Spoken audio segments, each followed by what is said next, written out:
Hi, everyone. Welcome to another episode of Wrestling with Stereotypes on adfreeshows.com. I'm Kel Dansby here with my co-host, Andreas and Hale, and the future AEW TNT champion, Sonny Kiss. We're speaking it into reality. This is what we're doing today. We're making sure that this is happening. We're going to start this push. But Sonny, thank you for joining us. If you don't know, Sonny's been part of our Wrestling with Stereotypes panel before in the past. But of course, it's only right that we give you a full show to talk to you because you're so entertaining. Everyone loved you on stage. So thank you for joining us. Thank you for having me. That was quite the intro. I really appreciate it. Listen, well-deserved. Yes, it definitely is. So, Sonny, we're just going to get right into it. I mean, first things first, you grew up in Jersey City. What was that like growing up and then, trying to figure out what you wanted to do with your life, going to school and all the things of that nature before you got into wrestling? Kind of talk to us, walk us through that a little bit. I grew up in Jersey City. Jersey City's awesome. I call it a salad bowl, not a melting pot, because, melting pots are like kind of us all fusing together in different ways instead of us being individuals. So I like the term salad bowl. So yeah, it's very, very diverse. There's a lot of different cultures, a lot of different kinds of vibes and different energies. There's the hippie routes, there's the urban, there's, it's just different, very, very different place to grow up. It was very, very unique.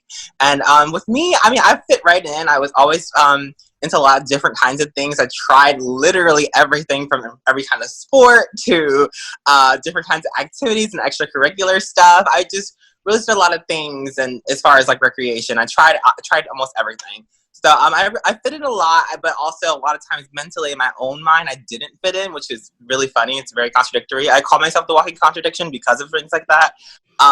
Because I have this, feminine vibe to me with a little bit of a masculine exterior. So there's a lot of different complexes in my own mind, even with race, even with color, even with just different things. But overall, I would say that growing up in Jersey City has been awesome because I've found truly who I am by being around so many cultures and so much stuff. So I loved where I grew up. I love where I'm from. Heck yeah.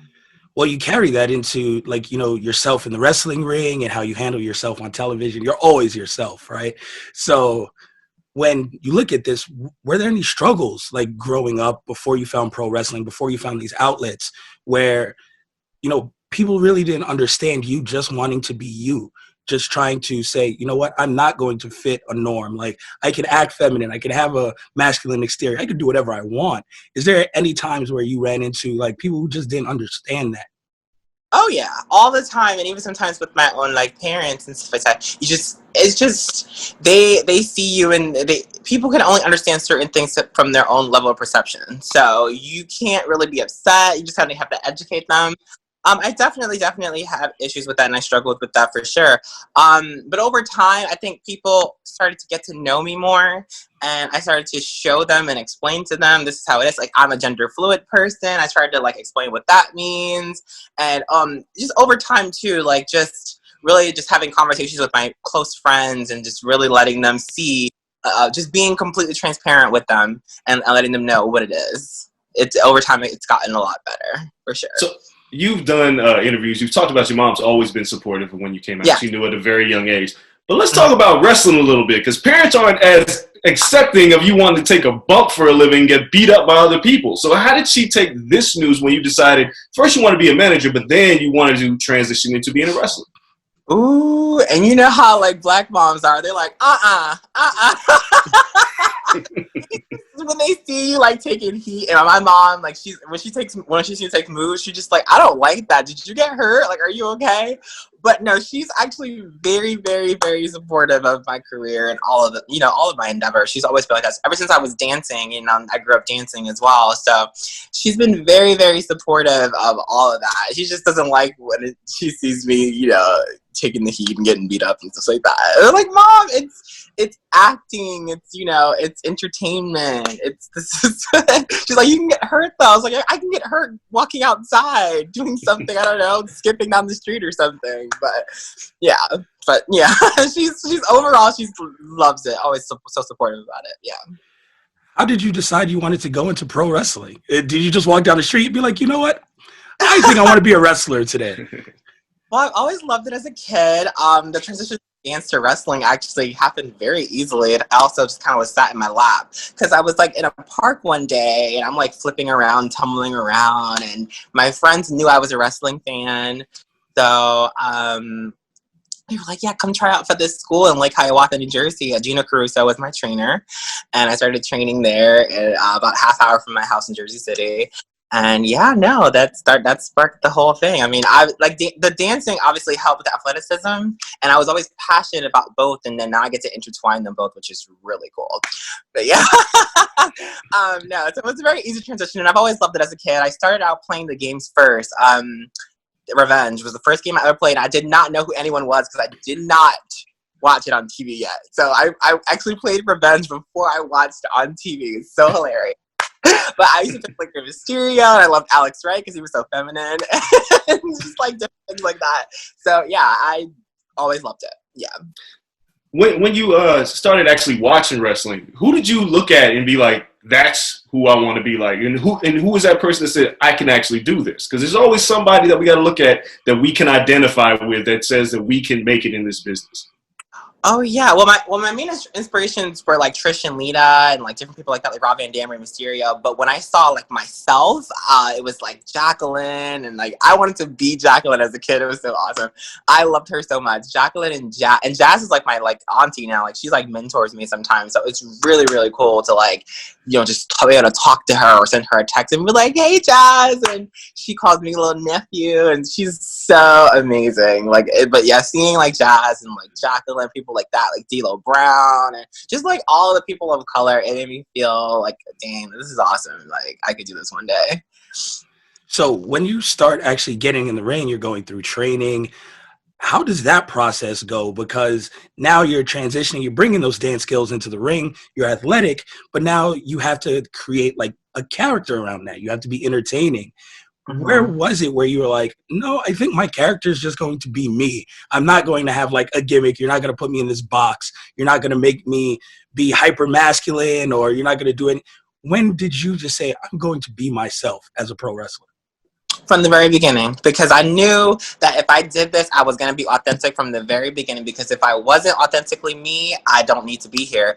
Actually, I'm going to be honest with you guys. I'm going to say this. I'm not that great of an actor. So a lot of things of what you see is very, very natural to me. I'm still honing my acting skills. We're getting there. I'm 26. I got plenty of time to peak. So, okay. I'm 26. I'll be 27 tomorrow, actually, which is, yeah. So my birthday's tomorrow. Yeah. Happy birthday. Thank you. So I got plenty of time to peak. I've got some years in the business. I don't plan on peaking anytime soon, because if you peak, guess what? There's nowhere else you can go. So I'm so glad that there's a lot for me to learn, because over the years, I'll be better and better and better. And I'm looking forward to that. But yeah, no, from the very beginning, I get off track sometimes, don't mind me. From the very beginning, I knew that being myself was very important. It was key, and I was going to do that because that just was true to me. They've tried to put me in, you know, robes and wigs and things like that. And I'm like, I'm gender fluid, and that's not what people like me do. Like, do you think that because this is your perception of what LGBT people are, all of them have to be super crazy over the top? And I realized too, over the top means, sorry, they're like blowing the leaves outside. Sorry. Don't worry about it. I realized too that over the top is different. The perception is different for everybody, because to some people, I'm over the top just how I am right now, and I like minimal makeup and, you know, but to some people that's over the top, and it's just a matter of just like, no, like this is what it is. This is how I am. This is who I am, and we're gonna go full force like this, or nothing at all, or I'm just gonna move on. What was the worst gimmick somebody tried to saddle you with, and that you had to say, you know what, absolutely not? Has there been anything that's just so outrageous that you were like, hell no? Well, in the beginning, they were comparing me to like Adrian Adonis, and they wanted me to do more of like the super over the top makeup and the robes, and like I said, the lipstick and things like that. Like, and that's fine. Like, I don't mind a little makeup every now and then, and I love doing a little bit of shadow. But right now, I'm a little barefaced. I'm just wearing a little lip liner, but. I don't mind. Like, I don't mind throwing on a little makeup, but we're not doing this extra extravagant, wearing the robes and, you know, being completely in drag, because that's not who I am. I want to follow that with how much have you had to educate people along the way who didn't understand you and your lifestyle? And you had to go, listen, sit down. Let me tell you about who I am. A lot. And even just the perceptions of being LGBT, perceptions of being a Black LGBT person too. A lot of times you have to educate your own family, and it's a lot to it. Like, it's a lot. But over time I realized it's not really a lot. It's just the job that I've been giving from God. So I'm like, whatever. Like, let's do it. Let's take this full force. And I've become accustomed to doing it now because I know, like I said, it's my job now. Coming into AEW, I didn't realize the job that I had as being this public figure, being who I am, being a double minority. So it's like, triple minority. So it's like, it's my job now. I'm kind of accustomed to it, but yeah, I have to do it a lot. Yeah, and I'm still gonna be doing it probably until the day I die. But hey. And you cut your teeth on the indies. Is there any time where someone just flat out refused to work with you in the ring? Where they're like, no, I'm not going to wrestle you? Thankfully, no. I mean, I can only imagine how I would have felt if that happened. But no, like, thankfully, no. Like, everyone that I've worked on the indies for the most part has been very respectful. I had little bits of, like, mischaracterization, misunderstandings on the indies, but nothing really too crazy like that. Oof, thank God. So everybody obviously knows the Jim Cornette thing and, that situation. But there's been wrestlers who have talked about intergender wrestling, and some have been directly opposed to it. How do you feel when you hear that, when people say, oh, the men shouldn't wrestle the women? Because ultimately it's all athleticism and acting, but some take this the wrong way. What's your stance on it? It's a very difficult situation to really talk about. I mean, I understand both sides. I don't understand it from a sense that a woman is less than a man. I don't agree with that. What I understand is from just the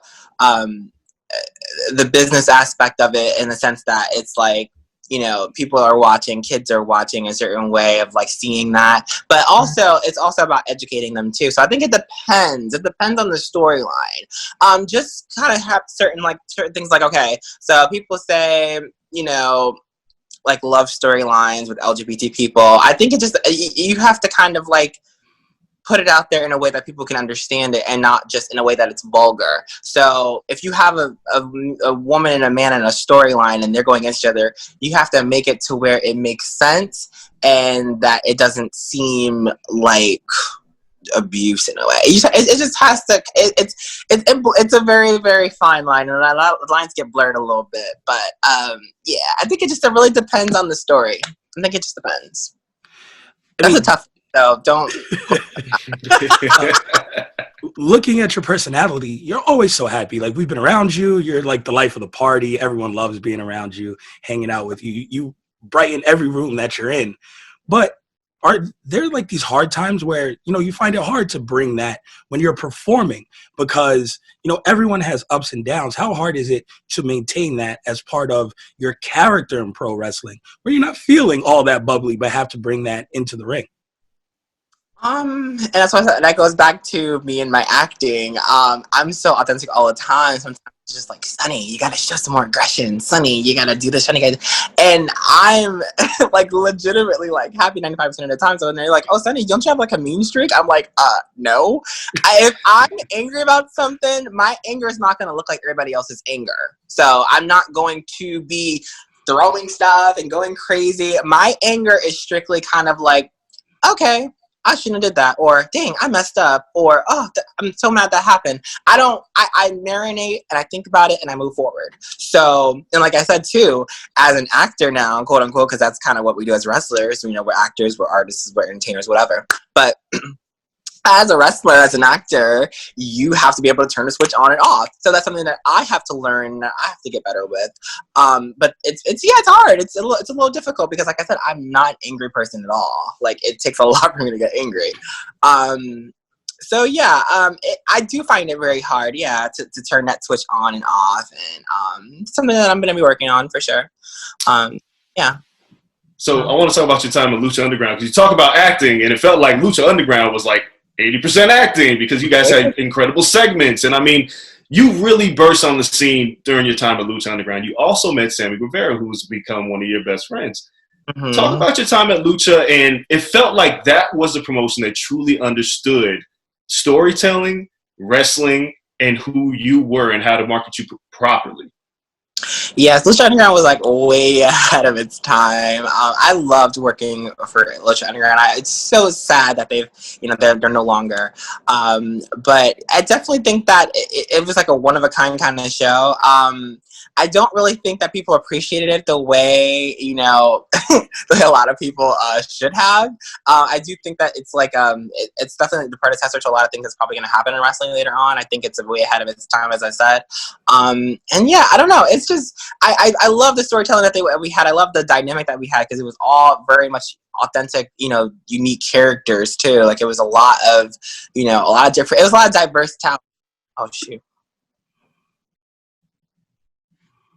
Oh, we lost Sonny. You lost her? Yeah, she'll come back in 1 second.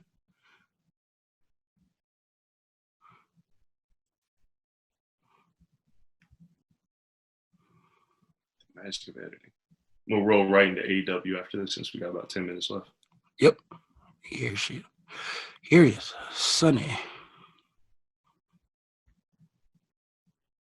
So sorry. It's all good. No, you're fine. fine. I forgot to put on Do Not Disturb. That was totally my fault. Let me do that now. I'm so sorry. That was so. Oh my god. I'm so sorry that happened. No, you're good. Horrible. It's the magic of editing. We got this.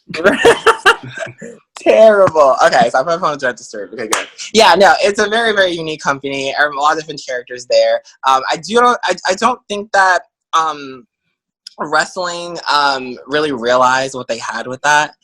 It's so unfortunate because I think that we could take that and other promotions can learn from that and really, really see the intertwining the acting segments and the wrestling. I think that would be really cool to see more of that. So I think a lot of wrestling fans, when they watch Lucha Underground, they got their introduction to you. But on a grand stage, that was AEW. So you hit the Battle Royal, I think, was when people were really like, who is this? You came in and people were like just drawn to you. What was it like being on that big of a stage and then now doing weekly television and then people knowing you across the globe now?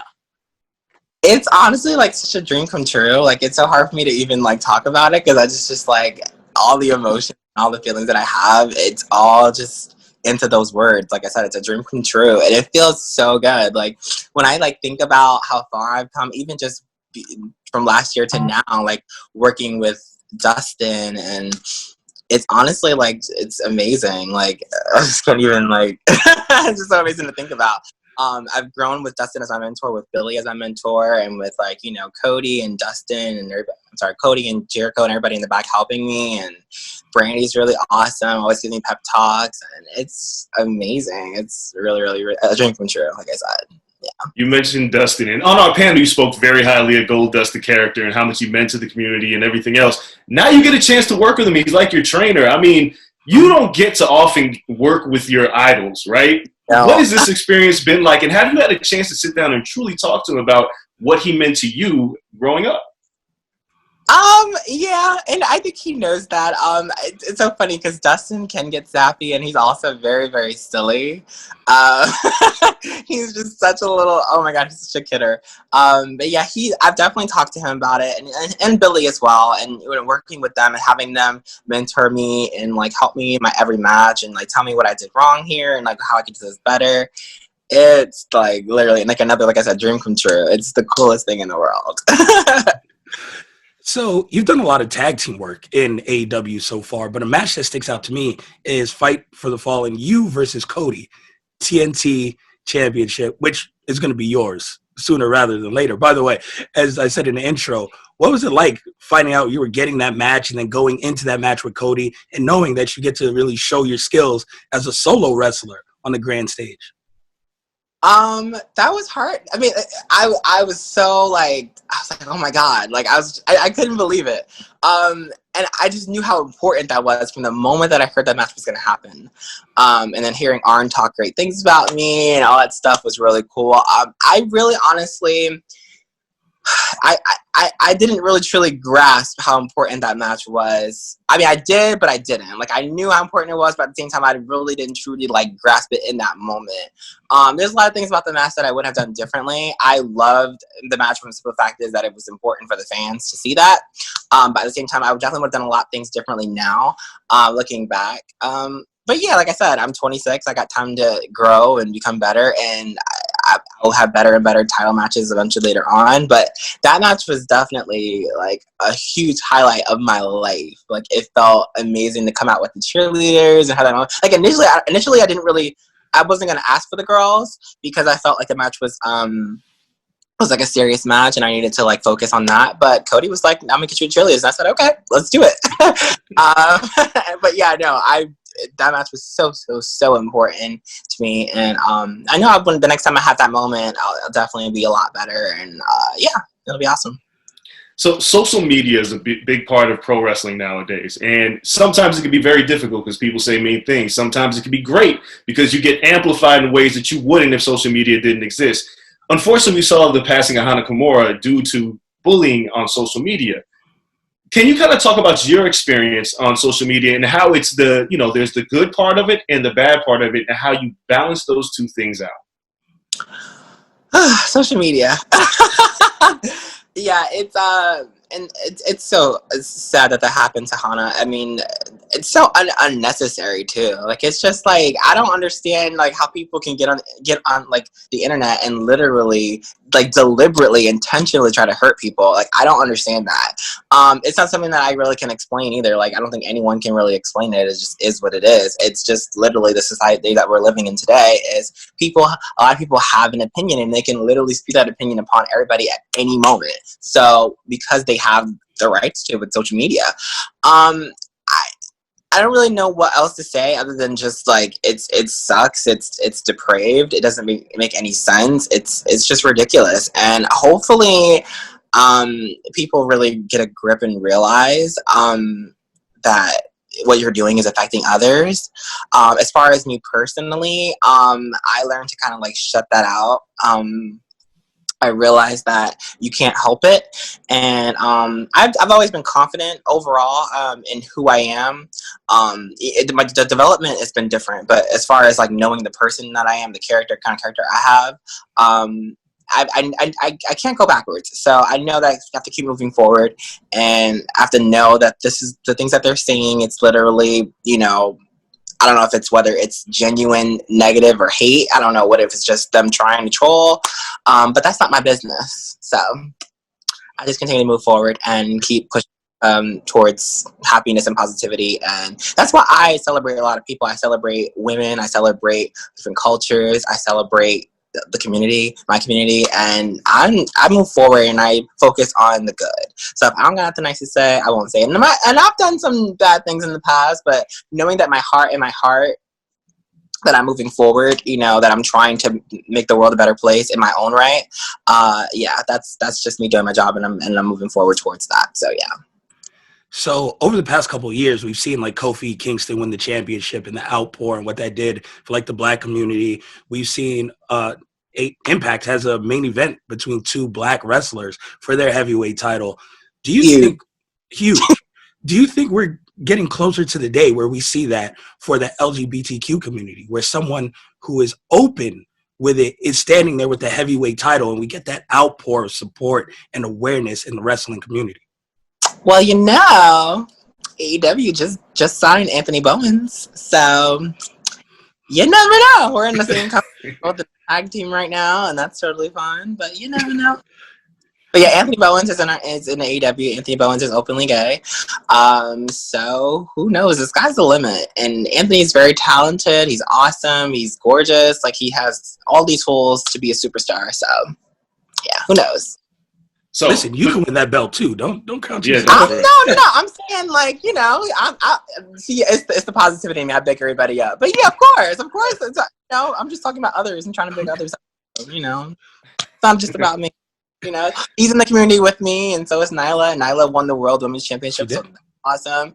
And she won it during Black History Month, so hey. But yeah, no, me and Nyla and Anthony Bowens and I could main event one day. That would be really, really cool. So let's see. So, last question for you, because diversity and inclusion has been such a thing that AEW stood for, and it seems like other promotions are following suit. We just talked about Impact, we talked about WWE, but inclusion and diversity is one thing. Properly telling stories for people of color is another. Do you still think we have a long way to go overall, where we're not just seeing Black faces, we're not just seeing the LGBTQ community, we're not just seeing them, but we're telling their stories properly? Long way to go. I don't know. I do think that there's definitely a ways to go. I do think that it's hard when you're not literally in a culture, so you can't really understand, you know, certain things. And it's a lot of times it's just not, it's innocent ignorance is what I call it. Because they're not intending to be that way. It just is what it is. We have Brandy, you know, who's an African-American woman, you know, as chief brand officer, and she definitely, has her opinions, and she definitely has, you know, a mind of her own. She's able to probably, you know, help guide the people in the company in her way of saying, you know, okay, hey, this is representation, this is representation this way. And we've had talks about it before. But yeah, I think that we have a woman of, you know, is in power in a wrestling company. So, you know, you never know. We'll see. I think that growth is great, and I think everybody's going to continue to keep growing and growing, and hopefully one day we do get to see that, you know, perfect representation of, you know, Black storylines. No, that is great. We appreciate you sitting down with us as always. It's always fun. We love catching up with you and talking with you. You are the best. So we appreciate it. Thank you, everyone, for watching another episode of Wrestling with Stereotypes on adfreeshows.com. Make sure you guys check out our previous episodes, and make sure you guys watch Sonny Kiss on AEW.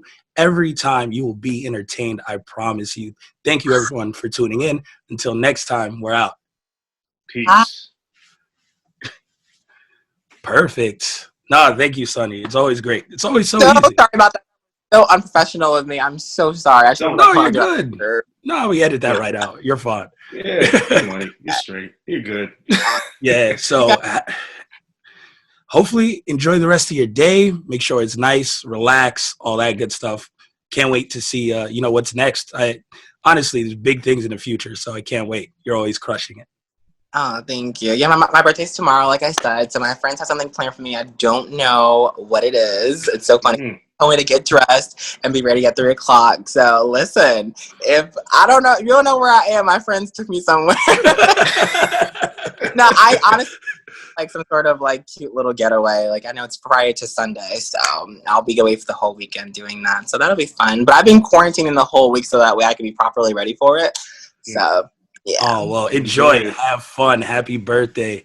We appreciate this time. Thank you. We truly. You guys. All right. Ladies and